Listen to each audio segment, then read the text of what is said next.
Bonjour à tous, j'espère que vous nous entendez bien. Je vois qu'on a un petit peu plus de 25 participants, on est 26 aujourd'hui. Ravi de vous accueillir pour cet échange. Je suis très content d'accueillir Rosa, avec qui on travaille depuis maintenant plusieurs mois pour accompagner le groupe Media School. Je suis aussi ravi d'accueillir des acteurs de différents environnements, de ce que j'ai pu voir, du monde de l'éducation, du monde de la formation, certaines entreprises. Pour commencer, n'hésitez surtout pas à poser vos questions. Si on a l'occasion d'y répondre dans le fil de la discussion, on le fera. Si on est pris dans le feu de l'action, on y reviendra de toute façon à la fin. Euh, Notre objectif aujourd'hui, c'est de vous parler durant une quarantaine de minutes de sujets qu'on a pu observer, alors principalement sur l'année passée, l'évolution du marché qui fait partie des marchés extrêmement impactés évidemment par la crise Covid et ce qu'on en a connu. Pas seulement, c'était un marché qui était en mutation avant ça et je pense que c'est une mutation qui a été accélérée par le contexte. On va commencer donc par ce petit bilan des transformations qu'on a tous pu connaître, je pense, dans cette année. On fera ensuite un petit point sur les différents enjeux qu'on peut rencontrer à la fois du côté éducation, formation initiale, mais aussi plutôt la partie formation continue qui s'adresse aux entreprises et essayer de tirer quelques enseignements de ces points-là. Euh, un point important, je pense, sur lequel on reviendra, ce sera aussi comment est-ce qu'on conduit le changement dans toute cette transition qui se fait et comment est-ce qu'on accompagne aussi les équipes pour adopter ce changement et en être acteur. Et puis voilà, enfin, on terminera un petit peu sur les détails du partenariat Media School Open Classrooms. Et puis on passera aux questions. Je suis sûr que vous aurez des retours ou des questions à nous faire à ce moment-là. Euh, Merci Robin pour ton invitation. Avec plaisir, Et Rosa. merci à tous d'être présents. Et comme le disait justement Robin, moi je suis très heureuse d'être là et pour partager surtout avec des experts du secteur et aussi vous écouter et surtout échanger parce que je pense que c'est aussi de notre réflexion commune qu'on arrivera à dégager des solutions et des bonnes pratiques à mettre en œuvre dans l'ensemble du secteur. C'est important, je pense que tout le monde enfin, on a tous notre rôle à jouer et chacun a sa place dans ce dispositif global. Donc ravi d'être là, en tout cas. Est-ce que tu veux commencer par te présenter, Rosa, et puis je pourrais à mon tour me présenter, et puis enchaîner.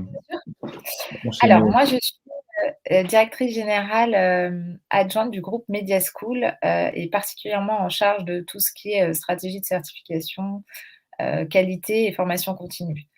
Le groupe Media School, c'est un groupe qui a été créé en 2002 et qui anime aujourd'hui une communauté d'experts des médias, du digital, de la communication et du marketing. Ça, c'est vraiment l'ADN et le cœur du groupe, qui est à la fois un groupe d'enseignement supérieur privé. On forme 6 000 étudiants par an et nous sommes présents dans 11 villes en France et en Europe.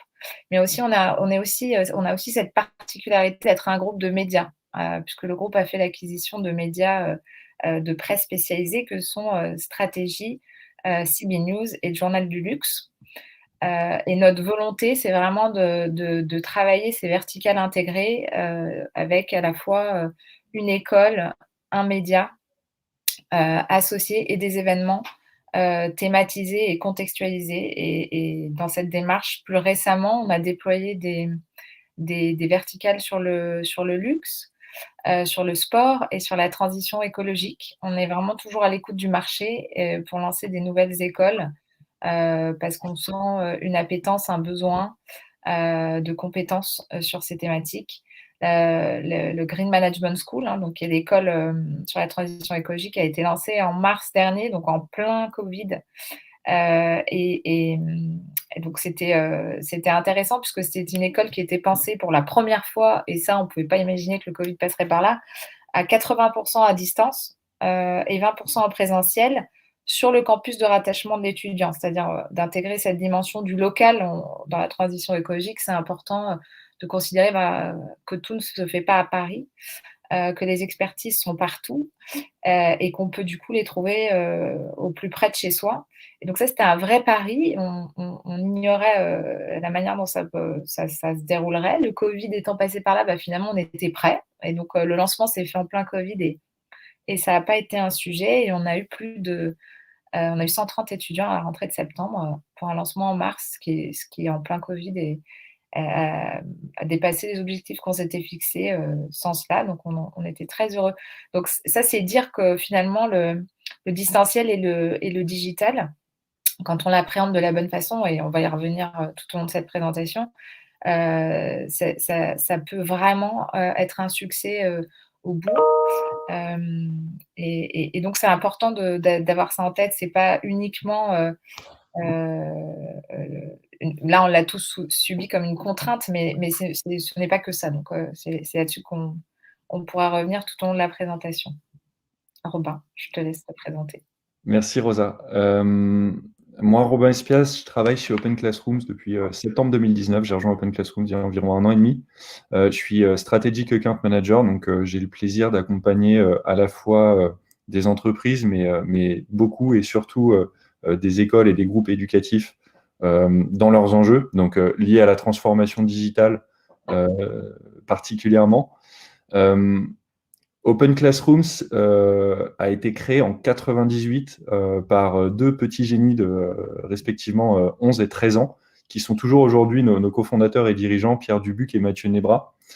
C'était à l'origine un site qui s'appelait Site du Zéro et une ressource en accès libre, en ligne, pour que des développeurs et des personnes du milieu IT puissent se former de manière gratuite et surtout simple. L'objectif était de proposer une méthode pédagogique innovante. Le site du Zéro est devenu, il y a environ 9 ans, Open Classrooms. Aujourd'hui, Open Classrooms, c'est une école en ligne. La base de notre pédagogie est d'être une école 100% en ligne et de délivrer des diplômes sur une cinquantaine de métiers.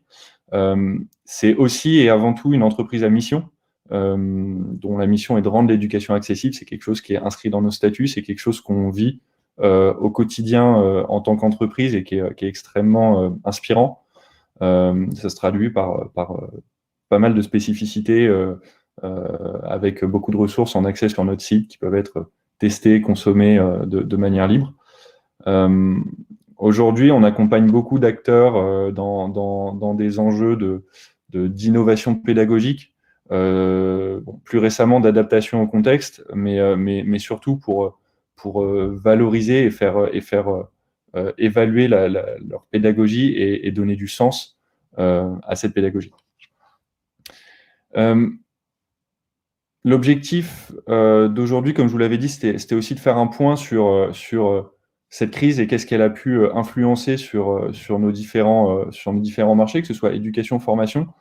Donc moi, j'observe le marché depuis septembre 2019. Donc je commence à avoir une petite vision de l'impact que ça a eu et je voulais partager ça avec toi, Rosa.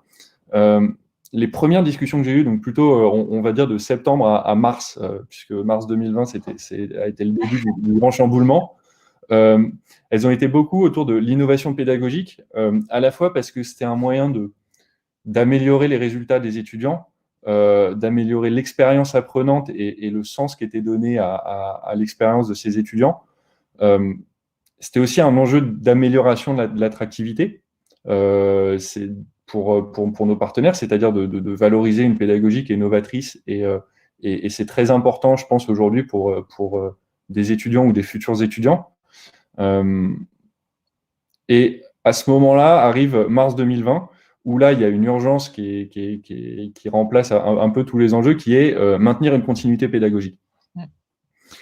C'est quelque chose qu'on a fait. Nous, on a essayé d'aider beaucoup d'écoles à maintenir cette continuité et ça a fait partie aussi de notre mission d'aider à ce que les étudiants ne perdent pas ce lien avec leurs écoles. Et ça a été vraiment plutôt une situation de réaction à un contexte. Maintenant que j'ai dit ça, on commence à être un petit peu sorti de cette phase de réaction et je pense en tout cas, les partenaires avec qui je discute commencent à s'ouvrir un peu. Comment est-ce qu'on met en place quelque chose de pérenne si on n'était pas en train d'envisager avant de mettre en place des choses basé sur du digital, donc comme la Green Management School par exemple, comment est-ce qu'on peut le faire et comment est-ce qu'on peut le faire avec du sens, avec une expérience qui soit bonne à la fois pour les étudiants et les professeurs. Il ne faut pas oublier que les professeurs, il y a un article sur Le Monde qui est paru il y a quelques jours qui est assez intéressant sur la difficulté d'enchaîner les Zooms, par exemple. Donc, comment est-ce qu'on fait quelque chose qui a du sens et comment est-ce qu'on propose du blended qui soit harmonieux, qui propose une expérience fluide à ses étudiants. Je ne sais pas si tu as un retour là-dessus, Rosa. Comment vous avez vécu ça? Tu nous as parlé de la Green Management School, mais au global, peut-être dans le Alors, la groupe. Green Management School, c'était très particulier puisque ce lancement avait été envisagé avant même, avant même ce qui s'est passé au mois de mars dernier. En revanche, la réalité, c'est que pour l'ensemble de nos autres écoles, on a subi comme tout le monde et on a dû s'adapter en très peu de temps puisque entre le mois de mars et le mois de juin, historiquement, ce sont des périodes où on assiste à des salons pour le recrutement des rentrées d'après. C'est le moment où il y a des entretiens individuels, des visites de l'école, de nos campus, pour donner envie aux étudiants de s'immerger dans le contexte dans lequel ils vont suivre leurs études. C'est le moment où il y a les soutenances de fin d'année, des semaines intensives de hackathon, voilà, où normalement c'est un moment d'émulation assez intense au sein des écoles ou dans les salons. Enfin voilà, c'est le moment où il y a les cérémonies de fin d'année avec les remises de diplômes qui a une dimension assez festive. Donc c'est vrai qu'il a fallu, en fait, sur chacune de ces briques que je viens d'énumérer, imaginer un dispositif distanciel. Alors à la fois côté, tu l'as très justement dit, sur les étudiants qui étaient en cours, de pas rompre cette pédagogie et d'être dans une continuité, qui leur permette d'aller jusqu'au bout et de soutenir leur année et de réussir. Mais aussi, il y avait en parallèle, toute cette dimension de recrutement, voilà, donc on a fait, mais comme tout le monde, on a testé, différents outils, différentes plateformes. On avait anticipé, un choix, pour l'ensemble du groupe de partir avec Microsoft. Donc, on a pu basculer assez facilement en 48 heures tous nos intervenants sur Teams, pour, transposer les sessions en live, à distance. Et puis à la rentrée, on avait anticipé, parce qu'on était encore dans cette incertitude, le fait de découper nos classes en 2, avec une partie en présentiel et une autre partie à distance sur Teams, mais toujours sur du live, et pour permettre aux étudiants de continuer à se voir entre eux, en tout cas en partie, et surtout de continuer à voir l'équipe pédagogique. Après, je te rejoins complètement sur, il y a ce qu'on a subi et ce qu'on a réussi à mettre en place sous contrainte, et finalement ça n'a fait qu'accélérer un processus qu'on pensait, mettre en place et qui aurait probablement duré plus longtemps à se mettre en place. Là, on va être dans une étape de bilan de qu'est-ce qui a fonctionné, qu'est-ce qui a moins bien fonctionné, quelles étaient les limites du distanciel, et en revanche, quelles sont les perspectives que cela nous a ouvertes et qu'on n'avait peut-être pas forcément imaginées avant de mettre tous ces dispositifs en place. Et au fond, la vraie clé de réussite, et c'est ce que tu disais aussi, c'est la clé de répartition, c'est-à-dire cette fameuse hybridation, c'est-à-dire quelle est la part de présentiel, quelle est la part de distanciel, et dans cette part de distanciel, quelle est la part de live, quelle est la part de e-learning, quelle est la part de synchrone et d'asynchrone. Comment on utilise ce distanciel? Est-ce que c'est pour permettre à ceux qui ont envie d'aller plus loin d'avoir à disposition une sélection de contenu, une bibliothèque, voilà, comment on adapte le distanciel sur la partie personnalisation, parce qu'au fond, la vraie richesse du distanciel, c'est la personnalisation, que ce soit en termes de contexte, le temps dont je dispose, l'endroit où je vis, tout ça est important, mais aussi le temps dont je dispose. Et donc là-dessus, mais on y reviendra, il faut dissocier les enjeux de la formation initiale et de la formation continue, puisque les leviers ne sont pas tout à fait les mêmes pour l'un et pour l'autre. Et donc vraiment, pour moi, la clé, et c'est ça qu'on doit travailler aujourd'hui. Et on a commencé à le faire avec vous. Je tiens juste à dire qu'on a choisi aussi de travailler avec Open Classrooms, à la fois pour leurs valeurs, hein, qu'évoquait Robin tout à l'heure, parce que pour nous, elles sont importantes, et dans le secteur de l'éducation encore plus que dans un autre secteur. Et aussi parce que l'équipe pédagogique, et Robin le premier aussi, qui est notre interlocuteur privilégié, sont des personnes qui sont vraiment très à l'écoute. Et donc ça, j'en profite pour te remercier, et très agile. On y reviendra tout à l'heure, mais sur la formation continue, on a eu un sujet il y a quelques semaines et on a réussi à le résoudre très rapidement, et surtout, finalement, à imaginer un dispositif qui était encore mieux que celui qu'on avait imaginé au départ. Donc ça, je pense en présentiel, sur la partie présentielle, ça aurait été plus complexe. Donc il y a plein d'opportunités. Après, il y a aussi des choses sur lesquelles il faut être vigilant. Quand je disais qu'on avait réparti les classes et que le live se faisait à moitié à distance, à moitié en présentiel, ça veut dire quand même, on l'a fait comme on l'a fait parce qu'on n'avait pas le choix, mais à l'avenir, ça veut quand même dire un dispositif de caméra qui peut suivre les mouvements de l'intervenant, parce que c'est pas très agréable pour un intervenant de rester derrière son écran alors qu'il est dans une salle avec des étudiants et que l'enjeu, c'est d'échanger avec eux, de se promener dans la salle, et cetera. Donc ça veut aussi dire repenser. Si l'hybridation, elle est dans ce mixte de live à distance et en présentiel, ça veut dire repenser la réalisation et repenser aussi le métier des intervenants qui finalement vont devoir aussi acquérir d'autres compétences qui sont des compétences d'animation plus que de connaissances, d'expertise et de côté descendant de la théorie que je connais et que j'enseigne à mes étudiants. Ils vont être beaucoup plus dans une forme d'animation, donc qui sera à la fois à distance et en présentiel. Ils vont devoir aussi être dans ces dispositifs de classe inversée, d'intelligence collective, de considérer que sur la partie théorique, ils vont plutôt être dans une sélection de contenus, puisque finalement, des contenus de qualité, il y en a à profusion, et que la vraie clé, c'est d'être capable d'identifier celles qui correspondent au niveau des étudiants qui sont dans la salle.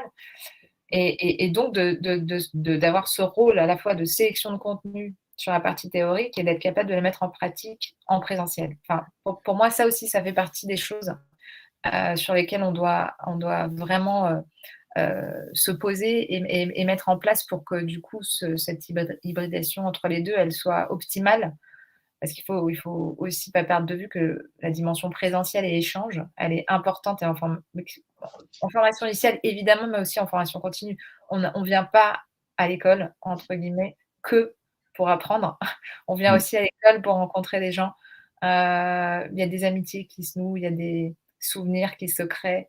Le digital n'est pas magique non plus, il ne va pas tout remplacer non plus, hein. On ne peut pas juste passer sa journée derrière un écran. Et là, vraiment, je pense qu'on ressent tous cette même envie de s'éloigner un peu de l'écran, parce que là, on a vraiment été plongé dedans Ouais. depuis un an.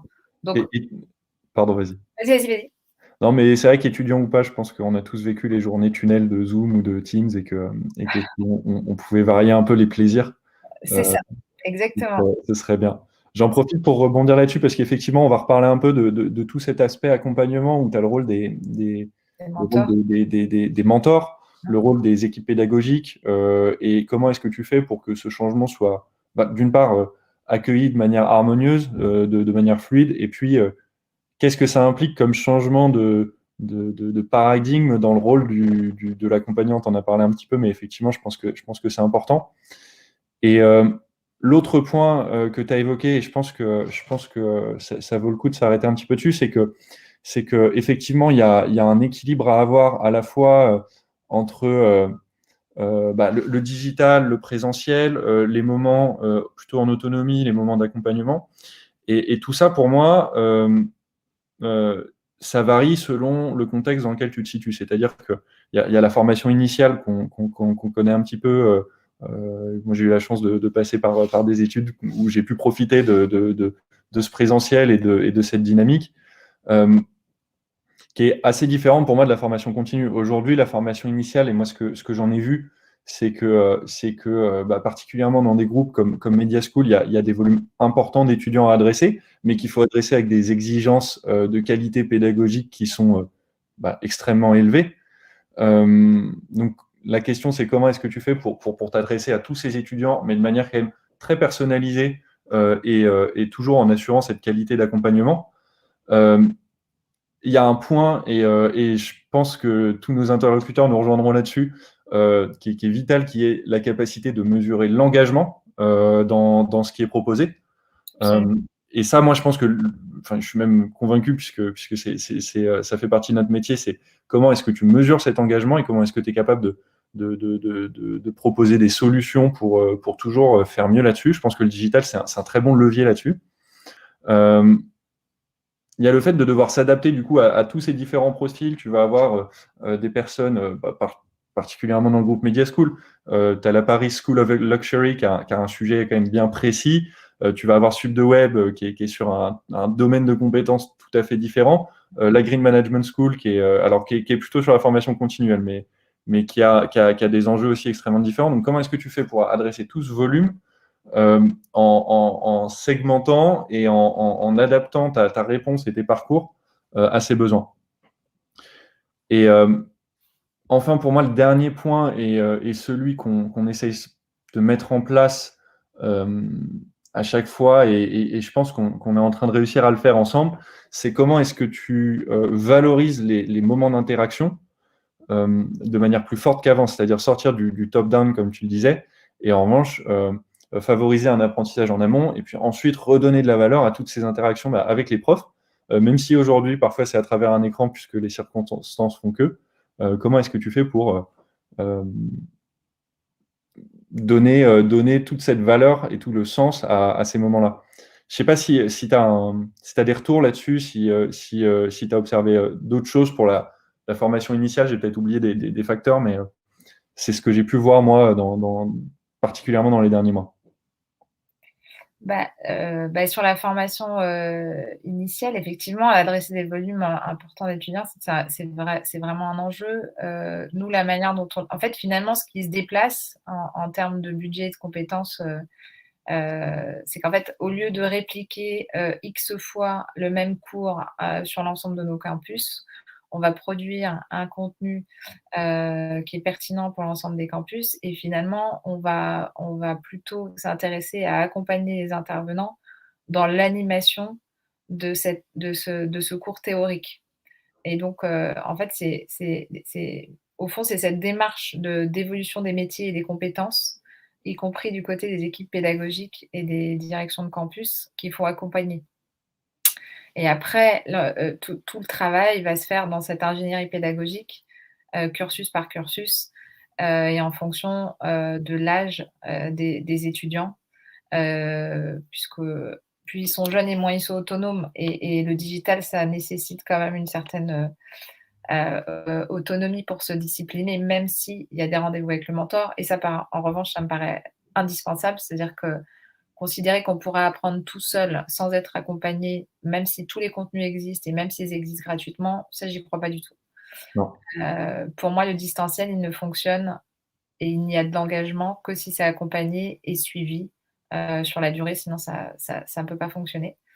Et donc, il faut à la fois ce mentoring avec des rendez-vous et des points de rencontre présentiels pour échanger avec les autres, à la fois sur son expérience d'apprentissage à distance. Et ça doit aussi faire partie du cursus en présentiel, c'est-à-dire de débattre de la manière dont chacun a pu expérimenter son apprentissage à distance. Parce que là, il y a plein d'enseignements justement à avoir, parce que on peut pas imaginer un dispositif unique pour tous. La sensibilité de chacun est pas la même. Nous, vraiment, dans le groupe Media School, c'est ce qui est la particularité, la singularité et la force, c'est qu'au fond, on a des étudiants qui viennent de partout, et il n'y a pas d'élitisme dans ce groupe. Donc nous, on considère qu'on est là pour faire franchir une marche à nos étudiants. Donc quel que soit le point de départ. Et donc notre ambition est de les emmener à réussir et à franchir cette marche. Et finalement, le digital, il va nous permettre de les accompagner dans le franchissement de cette marche et de proposer un dispositif personnalisé en fonction du point de départ. Et on l'a expérimenté sur la formation continue.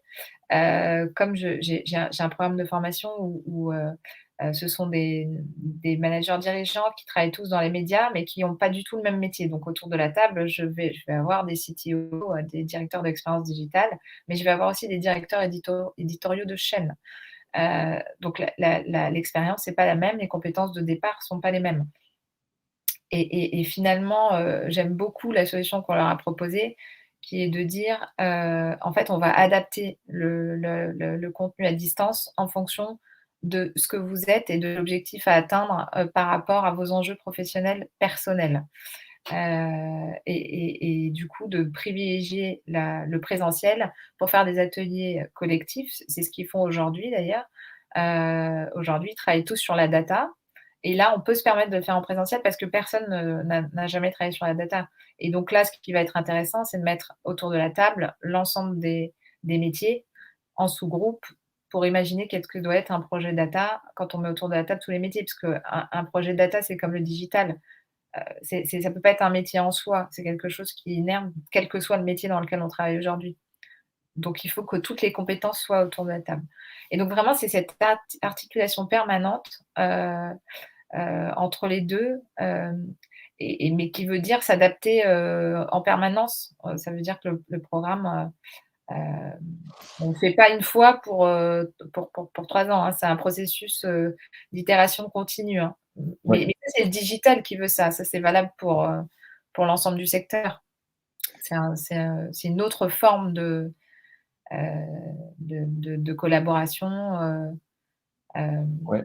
et de réflexion, donc C'est vrai et c'est vrai que dans un fonctionnement comme le nôtre, par exemple, hem, je trouve que là où effectivement tu as une très forte, forcément personnalisation de l'accompagnement quand tu es en présentiel, quand tu es avec, un être humain, que ce soit du mentorat individuel, que ce soit des sessions collectives. Nous, chez Open Classrooms, notre enjeu quand on produit des contenus, ou quand on crée des parcours qui sont destinés à valider des compétences, moi, ce que j'observe, c'est qu'on a 3 grands, niveaux d'accompagnement. Soit on va proposer de l'acculturation. C'est quelque chose qu'on fait, on a sorti un cours Objectif IA avec l'Institut Montaigne qui est exceptionnel pour comprendre dans la globalité qu'est-ce que l'IA et quels sont, tous les mots barbares qui peuvent se cacher derrière, et cetera. Mais ensuite, tu as effectivement, et notamment dans la formation continue, une diversité de profils qui fait que tu es obligé de t'adapter. Alors parfois en proposant de la mise à niveau sur des sujets digitaux. Je pense au Workflow Marketing Digital qu'on a mis en place ensemble, par exemple, pour l'IMM. Mais tu as aussi des personnes qui ont déjà cette expérience, qui ont une approche plus high plus level. loin. Oui, Oui, voilà. et que du coup, on peut amener plus loin il faut pas et il faut le faire. Ouais, c'est ça. Et donc là, effectivement, c'est bien d'avoir les contenus, c'est bien d'avoir les projets. Mais ce qui est très important, c'est aussi toujours, évidemment, d'être à l'écoute de ces personnes qui nous approchent. Et je pense que c'est une des leçons qu'on a de ce partenariat. Et c'est vraiment hyper enrichissant. Mais c'est aussi comment est-ce que tu articules tout ça, tous ces blocs sur étagère, en fait, avec le collectif, le mentorat, le tutorat. Chez nous, c'est le mentorat individuel plutôt. Il y a une partie collective qui est assurée côté Media School. Mais c'est ça qui est intéressant. Il y a aussi un autre point que moi j'ai remarqué sur la formation continue, c'est qu'il peut y avoir des contraintes fortes d'emploi du temps, par exemple. On les connaît et donc ça, c'est toujours un enjeu de savoir être flexible. Et je pense que là-dessus, le digital peut apporte quelque chose puisque ça permet quand même d'avoir cette flexibilité de prendre un temps dans sa journée ou en fin de journée ou voilà, Ah à oui. un moment ou à un autre dans la semaine. C'est une flexibilité, c'est aussi un piège parce qu'il faut toujours se réserver ces créneaux-là pour apprendre. On sait que sinon, c'est compliqué de continuer sur la durée si on n'est pas en mesure de s'assurer des créneaux.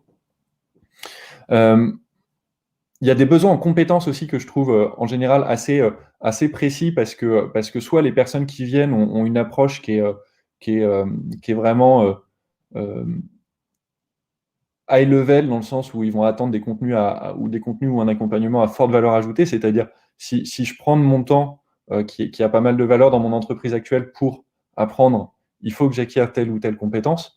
L'entreprise qui potentiellement est derrière et potentiellement finance la formation va peut-être aussi attendre un retour sur investissement et donc valider l'acquisition de certaines compétences. Ça, c'est des choses que j'ai pu voir et qui changent un peu les enjeux par rapport à ce qu'on peut avoir dans la formation initiale. Et notamment, du coup, l'appui des compétences par des certifications notamment les titres RNCP, on en a parlé puisque c'est ce que vous proposez et auquel on contribue avec nos blocs. Absolument. Donc Et ça, voilà. c'est que quand on parlait de conduite du changement et comment on met en place tous ces dispositifs et cette articulation entre les deux, finalement, nous, ce qui nous a beaucoup aidé, c'est qu'on a des titres RNCP, on a un portefeuille de titres RNCP important. Et donc ça, c'est un travail qu'on avait déjà anticipé et qui oblige à découper tous ces cursus de formation en blocs de compétences. Et donc, en fait, quand ce travail a été fait, d'imaginer quels blocs de compétences peuvent être faits à distance et quels blocs de compétences nécessitent d'être faits en présentiel, c'est beaucoup plus facile en termes d'ingénierie pédagogique. Ouais. Mais le préalable à ça, c'est de découper ces cursus en blocs de compétences. Et ça, c'est un vrai travail. C'est un vrai travail, je te rejoins. Et par rapport à ce que tu disais sur la formation continue et la gestion de son temps, du coup, on peut partager ce qu'on a lancé là au mois de janvier, qui est notre programme de comme marketing digital, qui historiquement, quand il a été créé il y a 5 ans, était un programme sur 18 mois en présentiel. Ensuite, il a évolué avec un tiers à distance et on l'a resserré sur 12 mois. Mais on était encore dans cette démarche de j'ai besoin de compétences aujourd'hui, il faut que je me forme, mais je dois attendre la prochaine rentrée qui est dans 6 mois. Mais 6 mois aujourd'hui, c'est le bout du monde. En 6 mois, il peut se passer tellement de choses en 6 mois. On ne peut plus être dans cette dynamique et encore moins sur des métiers comme le marketing et la com digitale. Ouais. Et donc le fait d'avoir travaillé avec vous justement sur cette ingénierie pédagogique, avec notre référentiel métier et nos blocs de compétences et d'avoir trouvé chez vous les correspondances et d'y avoir associé les semaines intensives qui existent déjà sur l'ensemble de nos campus dans toutes les villes en France.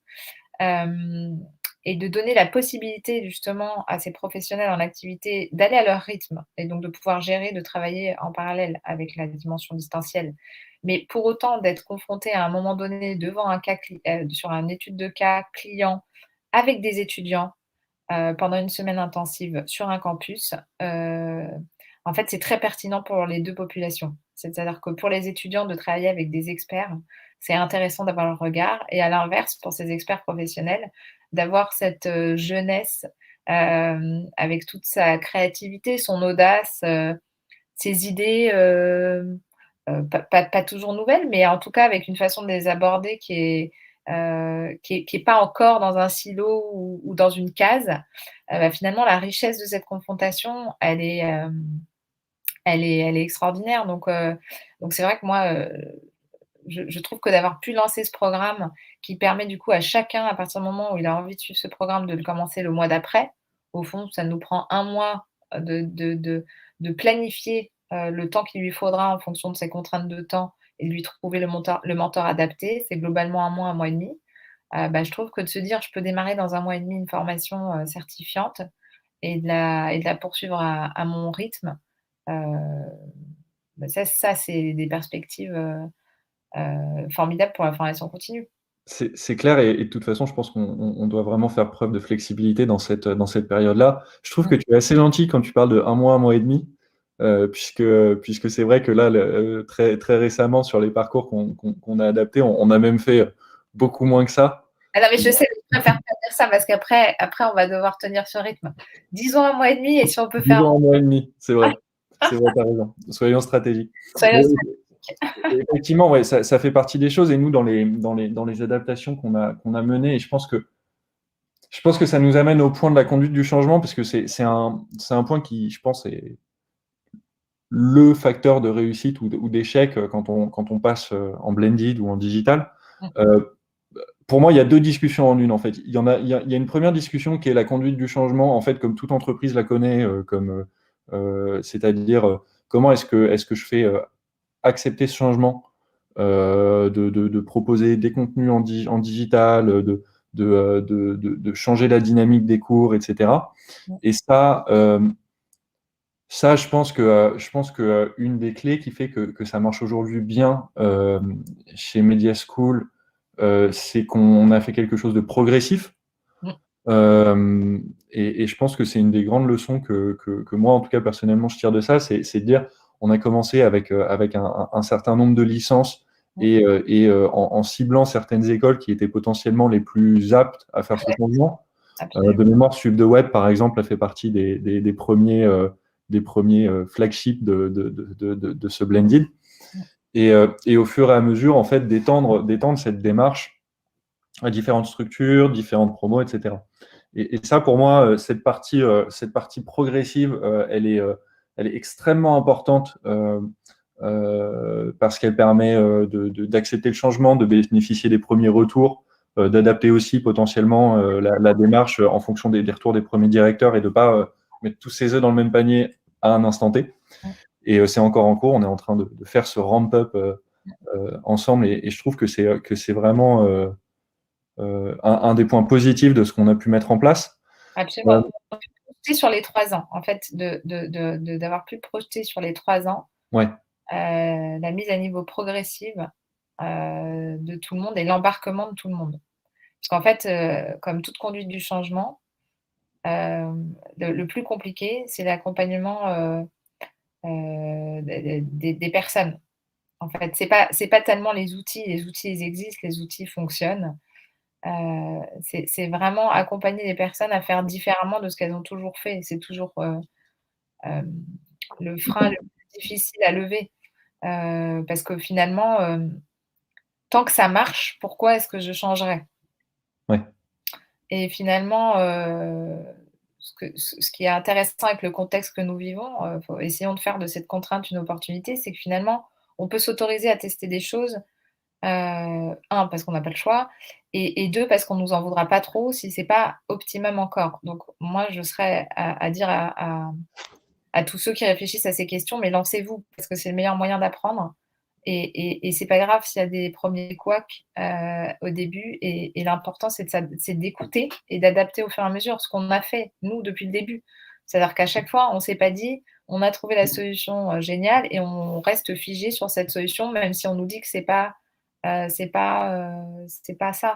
À un moment, on est toujours resté à l'écoute, et d'une semaine sur l'autre, d'un mois sur l'autre, pour faire évoluer nos propositions. Et je pense que la clé, elle est aussi là, c'est d'être capable d'écouter. D'ailleurs, j'espère qu'on va bientôt écouter tout le monde, parce que bon, je serais assez intéressée d'être dans l'échange.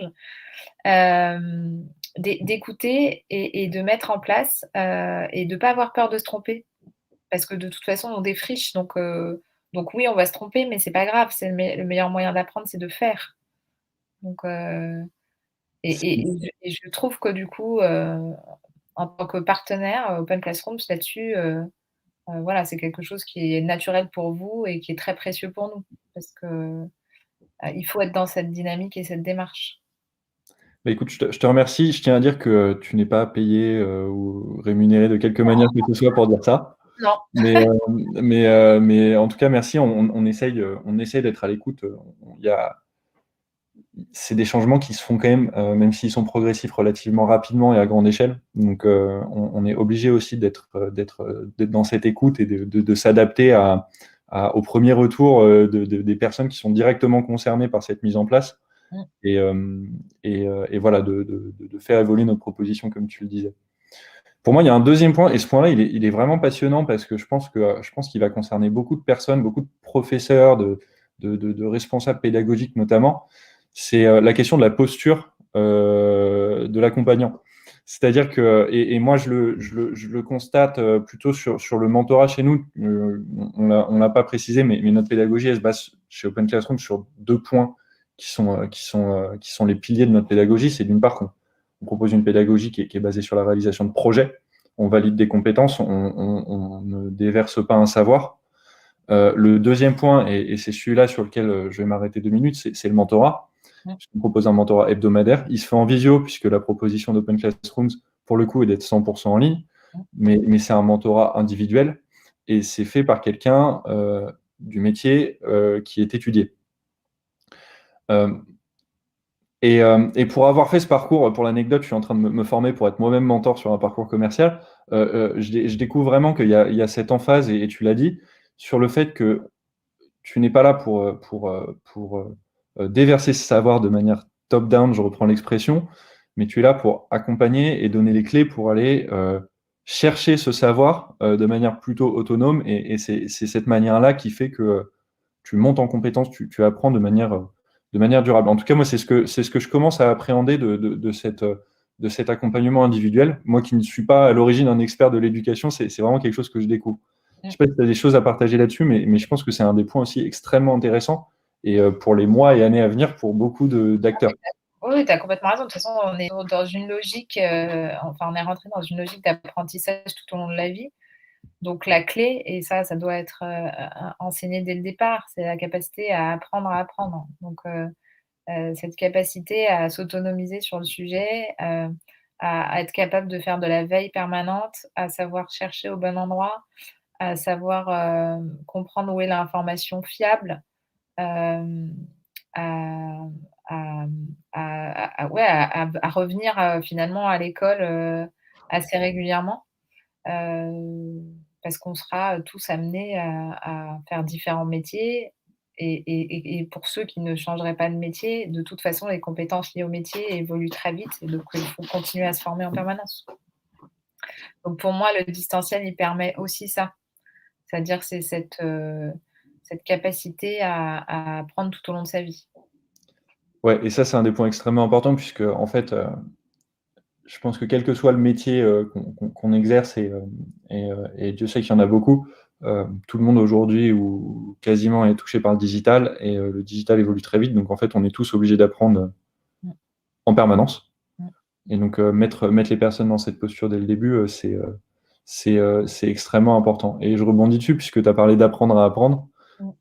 Et pour l'anecdote, tous nos parcours diplômants chez Open Classrooms commencent par ce cours-là. Ouais, bah oui. C'est quelque chose qui est extrêmement important. Je suis sûr que Media School le met dans sa pédagogie aussi de manière très prononcée. Donc voilà, c'est un des points, importants. Je pense qu'on a pas mal parlé, Oui, je comme pense tu qu'on l'as dit. est, On a pas mal évoqué notre partenariat. J'avais prévu un peu de temps pour en reparler, mais je pense qu'on l'a évoqué tout au long de la discussion. Donc, on peut passer à la partie plutôt questions. Mm. J'ai vu, Franklin, qu'il y avait une question sur l'accompagnement des démarches pédagogiques. On l'a peut-être couvert du coup dans cette dernière partie. Je ne sais pas s'il y a des questions complémentaires à ça ou si vous voulez creuser un peu le sujet.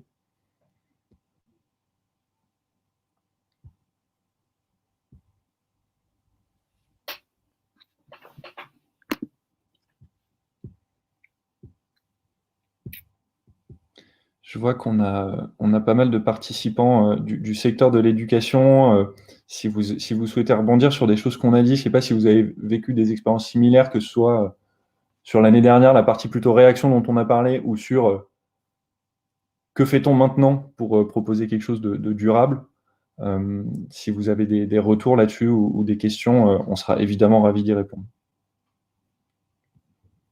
Les questions, elles se posent dans le chat, c'est ça? Alors, elles peuvent se poser dans le chat ou dans la partie questions, puisqu'il y a une partie questions dédiée. D'accord, ok. Et en fait, je crois que Franklin s'est déconnecté depuis, mais on avait dû répondre. La question avait été posée avant qu'on parle de la conduite du changement. Ok.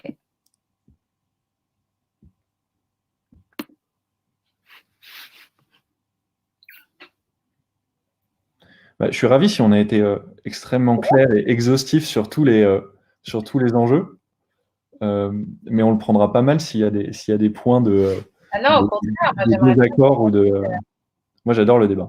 mais, le débat, ou même échanger sur des pratiques qui ont été mises en œuvre par les personnes qui nous écoutent. Mm.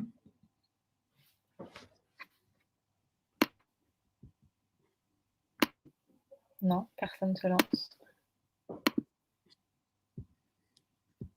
Je pense que ça devrait arriver. Je vois des personnes en train de taper. Alors, est-ce que le blended est adapté à tout type de métier? Ça, c'est intéressant. Est-ce que le blended est adapté à tout type de métier? Ouais, c'est une bonne question. Moi, je peux commencer par donner un élément qui est que ce que je constate de l'évolution d'Open Classroom, c'est qu'on est quand même parti à l'origine d'un apprentissage, donc plutôt début année 2000, qui était vraiment focalisé sur les métiers du développement, les métiers de l'IT, parce que par nature, ils étaient très proches du digital et donc plus aptes à se former directement en ligne. Aujourd'hui, on adresse quand même des métiers qui sont extrêmement variés. Ça va évidemment toujours du développement, de la data, etc., de ces métiers-là qui sont très proches du digital, mais on va aussi en fait toucher le métier du commercial qui est directement impacté, j'en sais quelque chose. On va aussi proposer des accompagnements au RH, des diplômes aux personnes qui souhaitent se former en RH, parce que c'est aussi un métier avec qui je discute beaucoup et qui est extrêmement touché par la digitalisation. Et quand je dis touché, ça peut être de manière aussi extrêmement positive, puisque ça facilite pas mal de démarches. Et il y a un dernier point, et ça c'est quelque chose, je pense que Rosa, tu vas pouvoir confirmer, les métiers de la formation, par exemple, qui traditionnellement étaient des métiers plutôt d'animation en présentiel et qui se transforment extrêmement fortement aujourd'hui et sur lesquels on accueille beaucoup et qui n'étaient pas à l'origine des métiers qui étaient plus prédisposés au digital que d'autres. Donc je pense que... Après, je réfléchis à des métiers où il y a de la manipulation ou des métiers manuels. Mais même dans ce cas de figure, une partie à distance, elle a sa place. Donc j'aurais tendance à dire que globalement, tous les métiers sont concernés. Et je le vois même avec mes enfants, pourtant ils ont 8 ans, hein, mais en fait, ils ne doutent pas une seconde que quand ils se posent une question, il n'y a pas un tuto qui existe. Mais donc voilà, et moi j'ai quand même des vidéos, je les vois, même quand ils sont tout petits, où chacun regarde un tuto et il y en a un qui dessine et l'autre qui monte un Lego. Et finalement, ils mettent pause, ils font, ils suivent, et ils sont autonomes dans l'apprentissage. Donc c'est très intéressant de les voir parce que moi, j'ai pas eu ça quand j'avais leur âge. Pour moi, le monde était beaucoup plus opaque. Enfin, voilà, pour eux, ils ont tout est ouvert. Et donc, en fait, là où il va falloir être très vigilant, c'est où est-ce qu'ils vont se balader, en fait. Pour moi, l'enjeu, il n'est pas tant sur le fait que moi, je suis convaincue que le blended, c'est valable pour tous les métiers. En revanche, là où il va falloir être vigilant, c'est sur les contenus, la sélection des contenus, les partenaires, et leur apprendre à aller au bon endroit, à se méfier, à ne pas prendre pour acquis toute information qui est écrite sur Google. C'est pas parce que Google l'a dit que c'est vrai. Enfin, ça suffira pas. Ouais. Il y a aussi toutes les interfaces vocales. Moi, je vois aussi enfin, voilà, l'interface vocale, ça va aussi changer les choses C'est clair. dans l'apprentissage. C'est-à-dire qu'il va y avoir des demandes qui vont être lancées en disant: «Comment on fait ci? Comment on fait ça?» Et dans l'interface vocale, parce que c'est la parole et que c'est très simple, on demandera jamais, on n'appellera jamais une marque sur une interface vocale. On ne dira pas: «Tu peux m'ouvrir, les formations de Classrooms ou de Media School?» Personne, enfin, aucune personne ne dira ça. La personne dira: «Est-ce que tu peux me dire où est-ce que je peux trouver une formation, qui forme à tel, métier?» Donc ça va aussi, heu, changer le paradigme de la façon dont tu vas avoir communiqué aussi, heu, sur l'accès aux compétences et aux formations. Ouais, d'où l'importance du référencement pour les établissements et notamment pour nous qui sommes complètement en ligne. Je vais faire le lien entre deux réponses, une réponse et une question qui sont assez intéressantes. Amélie qui nous partage qu'elle anime régulièrement des formations sur la gestion des émotions et donc que c'est plus facile en présentiel d'avoir des échanges, alors notamment voilà, de soutenir des participants qui craquent et d'accompagner cette partie soft skills. Je fais le lien aussi avec Viviane qui demande si Open Classroom se prévoit de proposer des formations en blended learning.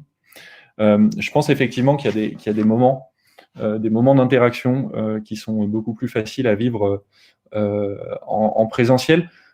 Pour avoir vécu des situations de ce type-là et pour aujourd'hui proposer des soft skills en distanciel, je pense qu'il y a, il y a deux sujets à séparer, à séparer. Je pense que on peut proposer du soft skill et de la montée en compétence sur certains soft skills en distanciel parce que ça reste des choses à apprendre et à appréhender d'une nouvelle manière qui peut être partagée par vidéo, par texte. Euh, je pense aussi qu'il y a des moments de partage humain, et ça, c'est ce qu'on propose ensemble, Rosa, par exemple, puisque vous proposez des workshops et des aspects collectifs dans votre pédagogie, où il y a vraiment une valeur forte à apporter, et notamment à travers nos partenariats. Est-ce que nous, on prévoit de proposer des formations en blended learning? Je suis pas aujourd'hui dans la sphère stratégique d'Open Classrooms, donc je peux pas vraiment répondre à cette question. Mon intuition, c'est qu'a priori, nous, on est un acteur qui a construit son expertise sur le digital et on est vraiment, euh, en toute modestie, très bon là-dedans. Donc, je pense que c'est déjà bien si on continue d'étendre notre expertise à ces métiers et peut-être à des nouveaux métiers. Euh, En revanche, effectivement, le blended se met en place et tout le travail qu'on fait avec Media School et ce que je trouve vraiment passionnant, c'est comment est-ce qu'on joint nos forces pour faire un blended qui est d'une qualité pédagogique. Absolument. Pour moi, la force, elle est vraiment là. Dans ce partenariat entre un savoir-faire sur la partie digitale et un savoir-faire de notre côté sur l'animation de communautés en présentiel. Et cette dimension soft skills, elle est vraiment présente elle Mm. est, elle est très forte en présentiel et tout l'engagement de nos étudiants et de nos alumni, puisqu'on continue à animer notre communauté d'alumni, euh, il y a l'attachement à leur école, il y a l'attachement à leur classe, il y a l'attachement à leur promo, il y a l'attachement à leur région. Enfin, et ça c'est possible parce que ça se vit en présentiel. C'est vrai que ça a une importance. Nous, on retranscrit ces moments-là par le mentorat qui est vraiment du mentorat en binôme et toute la démarche de nos mentors est aussi de travailler à construire une relation très forte rapidement en digital pour partager des choses. Ça n'enlève pas que je pense que les workshops collectifs, par exemple, que vous mettez en place dans le cadre de ce qu'on fait, ont une valeur vraiment importante dans la démarche qu'on a. Oui, oui, et puis ça les motive. Parce que je vois la question, pouvez-vous partager les retours des étudiants à ces nouveaux dispositifs? C'est-à-dire que les nouveaux dispositifs à distance, ils vont fonctionner parce qu'en présentiel, on va en parler. Parce qu'en présentiel, on va écouter. Parce qu'en présentiel, on va adapter. Parce qu'en présentiel, on va aller plus loin. Et pour moi, les retours, ils sont positifs si on articule de cette manière. Ouais, la fameuse pédagogie inversée, dont on parle Absolument. énormément et encore plus depuis mars 2020, je trouve. Gilles a une question assez intéressante, puisque il nous explique qu'en audiovisuel, l'ordre et l'enchaînement des cours font sens, donc le mode projet, les classes inversées. Il demande si on a des recommandations sur les meilleurs formats de cours en ligne, du type durée maxi, multiplication des interactions, etc. Euh, Côté Open Classrooms, nous, on a une équipe, donc tous nos contenus, tous nos projets sont produits en interne. On a une équipe pédagogique qui est extrêmement inspirante et qu'on aime mettre en contact avec nos partenaires quand on en a l'occasion. Rosa, tu as pu en rencontrer quelques-uns, qui est organisée avec des responsables de filières en fait, qui vont s'occuper d'une filière data, d'une filière business, etc. Et donc, cette équipe-là, elle est chargée à la fois d'analyser les besoins des marchés qu'on adresse en compétences, et notamment les compétences de demain, mais aussi et surtout, comment est-ce qu'on propose la meilleure pédagogie possible en ligne. Aujourd'hui, chez nous, la vidéo, c'est une partie euh, qui est plutôt réservée à l'introduction et une approche synthétique d'un sujet, aborder les grandes lignes, etc. Ensuite, on va quand même plutôt rentrer dans le détail à travers du texte, potentiellement des mises en situation. C'est là c'est là qu'on va pouvoir peut-être rentrer vraiment plus dans certains points de détail d'un sujet. Sur le sujet de la multiplication des interactions avec les étudiants, euh, chez nous, ce qui fonctionne, et ça dépend comment on définit interaction, ce qui fonctionne très bien, c'est le mentorat hebdomadaire, on en a déjà parlé. Ça, c'est quelque chose que nos étudiants, sur lequel on a énormément de retours positifs, puisque c'est ce qui permet à nos étudiants de poser leurs questions et de se sentir soutenus dans leur démarche. Et ensuite, on a aussi des aspects collaboratifs, puisque chez nous, la partie collective, elle se retranscrit sur une plateforme collaborative sur laquelle les personnes vont pouvoir échanger sur tel ou tel sujet. Donc, en fait, il y a de l'interaction en continu à travers certaines plateformes et de l'interaction plus forte et plus personnalisée à travers ce mentorat. Sur des recommandations nettes de durée maxi, etc., je ne serais peut-être pas la meilleure personne pour en parler, mais je suis sûr que Alors, Rosa a quelques bonnes pratiques ouais, aussi. ouais, je pense que pour tout ce qui est classe virtuelle, il faut vraiment que ce soit du live. On ne peut pas juste se contenter de filmer un intervenant et de le mettre dans une bibliothèque en se disant que les étudiants iront le voir. Ça, j'y crois pas du tout. Donc, quand classe virtuelle il y a, il faut que ce soit du live. C'est dans un planning, ça fait partie des heures de cours et toute la classe doit être présente. Ça, c'est indispensable. Quand on est sur un format de classe filmée, il faut une présentation et il faut des quiz réguliers pour que ça rende dynamique la présentation et, la capacité de la personne à acquérir la compétence. Parce que, sinon, on est du coup sur de la sélection de contenu et qu'il faut aller lire. Et là, c'est autre chose. Enfin, voilà. Ouais. Donc, pour moi, c'est l'articulation entre ces 3 formats. La classe virtuelle, je retrouve ma classe, je retrouve un intervenant, on est dans de l'échange. Il y a des hackathons qui se sont faits à distance aussi, des soutenances qui se sont faits à distance et qui ont plutôt bien fonctionné. Ou alors, on est sur un format masterclass très inspirationnel et dans ce cas, il faut pas que ça dure plus de 45 minutes et on laisse la place à un débat Ouais. après. Et après, il y a les classes filmées et là, il faut des slides, des quiz, une interaction, une capacité de répondre à des questions, gamifier l'interaction, voilà. Ou vous, tout ce que vous avez fait aussi sur votre espace avec la timeline, on voit qu'on avance, etc. Enfin, tout ça, ce sont des choses importantes Ouais. pour que ça fonctionne. Nous, ce qu'on aime beaucoup, et ça répond à la question de Gilles en partie, je pense. Quelles sont les voies d'évaluation qu'on préconisait, ou en tout cas, qu'est-ce qu'on préfère nous? Tout ce qu'on aime beaucoup, c'est les mises en situation. Je pense que Gilles appelle les études de cas, en tout cas, c'est les projets avec des livrables à rendre. Et c'est vraiment des mises en situation professionnelles, c'est-à-dire qu'un projet chez nous va être basé sur une situation quotidienne du bureau, une simulation d'un email reçu par un manager qui demande tel retour, etc. Et c'est vraiment sur ces contextualisations fortes qu'on se base pour que l'étudiant soit motivé déjà pour rendre ce livrable et vraiment préparé à ce qui va l'attendre ensuite, parce qu'on prépare quand même des personnes sur des compétences qu'ils vont devoir mettre en œuvre a priori rapidement après la sortie, puisque l'objectif est qu'ils aient tout de suite un métier, ou qu'ils reprennent tout de suite dans leur nouveau rôle avec ces compétences-là. Donc ça, c'est important, et ça répond aussi un peu à la partie transposition. Je crois que c'était Quentin qui parlait de ça, et évidemment, des formations qui sont transposées du présentiel au distanciel sans vraiment d'adaptation, c'est quelque chose qui a été beaucoup fait, parce qu'il a fallu le faire en mars, en avril 2020 pour juste maintenir cette continuité-là.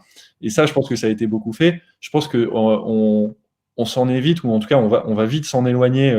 Quand je dis on, c'est collectivement le monde de l'éducation, puisque, et encore une fois, je vous invite à lire cet article du Monde qui est sorti récemment sur même cette souffrance des profs par rapport aux pratiques Zoom, où alors évidemment, il faut avoir de l'interaction, il faut avoir un peu de visioconférence, mais où trop de zoom, trop de transposition sans adapter son contenu et peut être douloureux pour tout le monde en fait. Mais ce qu'on a fait avec le digital au tout début, hein, où on Ouais. a collé des textes Word sur Internet, alors que l'intérêt d'Internet, c'était d'être dans la profondeur et pas dans la longueur et de créer des liens et de pouvoir renvoyer d'une page à l'autre, d'un univers à l'autre. Et il ne faut pas refaire la même erreur et d'imaginer qu'il suffit de transposer un cours en présentiel, de le filmer et de le mettre en ligne pour que ça fonctionne. Ça, j'y crois pas. Bah, on est assez d'accord, puisque c'est exactement ce qu'on essaie de proposer. On a la chance en distanciel d'avoir quand même beaucoup d'outils à notre portée. Il y a pas qu'Open Classrooms. Il y en a beaucoup, mais déjà chez Open Classrooms, on aime beaucoup manier la vidéo, le texte, les quiz, les Oui, c'est projets à ça, rendre. il faut varier, Et, exactement. et je pense qu'on est vraiment d'accord là-dessus. Si en plus, avec des partenariats comme celui avec Media School, on met en place du présentiel, du collectif, etc., on propose vraiment une expérience qui est Optimal. extrêmement variée et stimulante, je trouve. D'accord, je suis complètement d'accord. Et pour répondre à la question de Lina, avez-vous des retours d'expérience avec les campus virtuels? Nous, on a fait récemment une journée sur les expériences immersives. On a travaillé sur des scénarios de réfléchir à comment imaginer un dispositif à la fois en présentiel et à la fois à distance, avec une expérience un peu sans couture. Et donc, il y a des secteurs d'activité qui s'y prêtent plus que d'autres, notamment la santé ou tout ce qui est gestes techniques. C'est-à-dire qu'effectivement, on peut, mettre une combinaison avec des gants et manipuler, à distance pour, apprendre un geste qui doit être très précis et donc ça, on commence à le voir et ça, c'est très intéressant et effectivement, la réalité virtuelle, la réalité augmentée et cetera, avec des casques aujourd'hui qui commencent à être accessibles en termes de prix. Hem, ouais, c'est des choses à explorer aussi. Ça va J'ai être intéressantes. j'ai vu pas mal d'acteurs, que ce soit des entreprises directement à travers leurs services de formation. Je pense notamment à un acteur de l'automobile qui utilise maintenant la réalité virtuelle pour former des personnes qui travaillent en garage. Oui, c'est ça. Sur des gestes techniques, c'est hyper intéressant. Et puis après, il y a aussi un sujet, mais je pense que ça pourrait être le sujet d'un autre webinar qui sont les CIO's Games et comment est-ce qu'on rend on gamifie l'apprentissage en fait. Absolument. Et tout ça, c'est vraiment des choses extrêmement stimulantes, je trouve, à exploiter, puisque, comme tu l'as dit, il faut bien transformer une période comme celle qu'on connaît depuis un an en opportunité en fait. Oui, oui, de tester des choses, parce que c'est l'occasion ou jamais. On a tout à gagner à tester des choses en ce moment. C'est clair. Écoute, on arrive au bout du temps qu'on s'était donné pour ce partage. Je ne sais pas si des personnes ont des dernières questions à laquelle ils souhaitent absolument qu'on réponde ou en tout cas voilà, des réactions à nous partager. Sinon, je pense qu'on peut s'arrêter sur ta conclusion qui était parfaite. Super et puis n'hésitez pas, hein, je pense que et Robin et moi, on reste à votre disposition, pour, s'il y a d'autres questions, on est Bien sûr. disponible sur les réseaux sociaux.